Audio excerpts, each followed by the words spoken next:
video sebelumnya saya sudah menjelaskan tentang sifat gereja yang satu dan gereja yang kudus. Di dalam video kali ini saya akan menjelaskan tentang gereja yang Katolik dan gereja yang apostolik.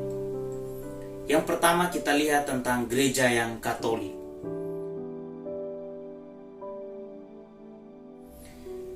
Secara harafiah, kata Katolik itu berarti umum, universal, menyeluruh, lengkap, terbuka. Santo Ignatius dari Antioquia adalah orang pertama yang menggunakan kata Katolik bagi umat Allah pengikut Kristus. Dan ia menegaskan, di mana ada uskup, di situ ada jemaat. Seperti di mana ada Kristus Yesus, di situ ada gereja Katolik. Yang dimaksudkan di sini adalah dalam perayaan Ekaristi yang dipimpin oleh uskup, yang hadir bukan hanya jemaat setempat, melainkan seluruh gereja. Frasa seluruh gereja itu menjelaskan bukan hadirnya seluruh gereja di dunia, melainkan dalam kehadirannya jemaat setempat, hadirlah gereja seluruhnya. Kata Katolik juga dipakai untuk menyebut gereja yang benar, gereja yang universal, yang memproteksi diri terhadap virus sekte-sekte. Dengan ini, gereja disebut Katolik karena tersebar di seluruh dunia dan mengajarkan ajaran iman yang benar, yang otentik dan original kepada semua orang yang berkehendak baik.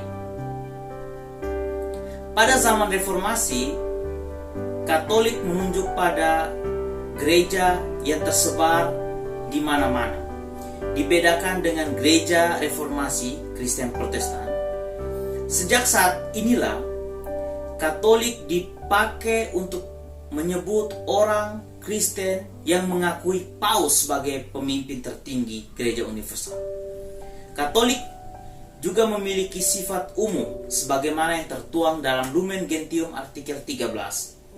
Satu umat Allah itu hidup di tengah segala bangsa di dunia ini, karena memperoleh warganya dari semua bangsa. Semua orang beriman yang tersebar di seluruh dunia dalam Roh Kudus berhubungan dengan yang lain. Gereja memajukan dan menampung segala kemampuan, kekayaan, dan adat istiadat bangsa. Bangsa sejauh itu baik, dengan menampung juga memurnikan, menguatkan, serta mengangkatnya. Gereja yang Katolik secara tepat guna dan tiada hentinya berusaha merangkum segenap umat manusia beserta segala harta kekayaannya di bawah Kristus kepala dan dalam kesatuan dengan rohnya. Penjelasan Lumen Gentium artikel 13 ini sebenarnya mau menekankan segi kuantitatif atau geografis dan segi kualitatif.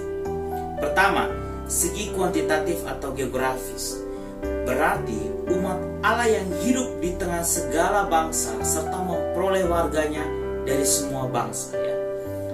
Dengan kata lain, keanggotaan gereja Katolik berasal dari segala bangsa dan tidak terbatas pada bangsa tertentu. Yang kedua, segi kualitatif. Berarti gereja memajukan dan menampung segala kemampuan, kekayaan, adat istiadat dari segala bangsa. Dari segala kekayaan itulah gereja mewartakan kepada dunia tentang Allah yang agung, Allah yang penuh kasih, Allah yang menyelamatkan manusia. Beberapa catatan penting. Gereja bersifat Katolik berarti universal, terbuka bagi dunia, tidak terbatas pada tempat tertentu, bangsa dan kebudayaan tertentu, waktu atau golongan masyarakat tertentu. Kekatolikan gereja terletak pada yang pertama, gereja merangkum segenap umat manusia beserta segala kekayaannya dengan Kristus sebagai kepala. Yang kedua, rahmat dan keselamatan yang diwartakannya. Dan yang ketiga, iman dan ajaran gereja yang bersifat umum dapat diterima dan dihayati oleh siapapun. Yang kedua, gereja yang apostolik. Konsep gereja yang apostolik dapat kita jelaskan sebagai berikut. Yang pertama, arti sifat apostolik atau rasuli gereja. Gereja itu berasal dari para rasul dan tetap berpegang teguh pada kesaksian iman para rasul. Yang kedua, gereja disebut apostolik karena berhubungan dengan para rasul yang diutus oleh Kristus. Hubungan itu nampak dalam legitimasi, fungsi, dan kuasa hierarki dari para rasul. Fungsi dan kuasa hierarki diwarisi oleh para rasul. Ajaran-ajaran gereja diturunkan dan berasal dari kesaksian para rasul. Dan ibadat dan struktur gereja itu pada dasarnya berasal dari para rasul. Yang ketiga, itu mewujudkan keapostolikan gereja. Cara mewujudkan keapostolikan gereja itu yang pertama dengan setia dan mempelajari Injil. Mengapa? Sebab Injil merupakan iman gereja para rasul.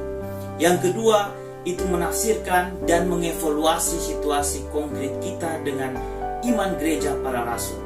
Dan yang ketiga, setia dan loyal pada hierarki sebagai pengganti para rasul. Kemudian sifat-sifat atau ciri-ciri gereja yang apostolik yang dituntut saat ini. Yang pertama, gereja yang merakyat, yang mengutamakan yang miskin. Yang kedua, gereja yang bersifat kenabian. Gereja mempunyai tugas itu menyuarakan nilai-nilai luhur yang diperjuangkan oleh manusia, keadilan, kebenaran, dan lain sebagainya. Yang ketiga, gereja yang membebaskan. Gereja hadir itu membawa kebebasan dari perbudakan dan ketidakadilan, dari kebohongan dan korupsi. Yang keempat, gereja yang dinamis. Gereja itu menyesuaikan diri dengan kebutuhan zaman dan tidak kaku dan diam terhadap kebutuhan zaman tertentu. Dan yang terakhir, gereja yang bersifat karismatik. Gereja harus menampilkan satu kekuatan, satu jiwa di dalam dirinya agar bisa mempengaruhi banyak orang untuk berbuat baik, untuk membantu sesama yang menderita dan bersusah.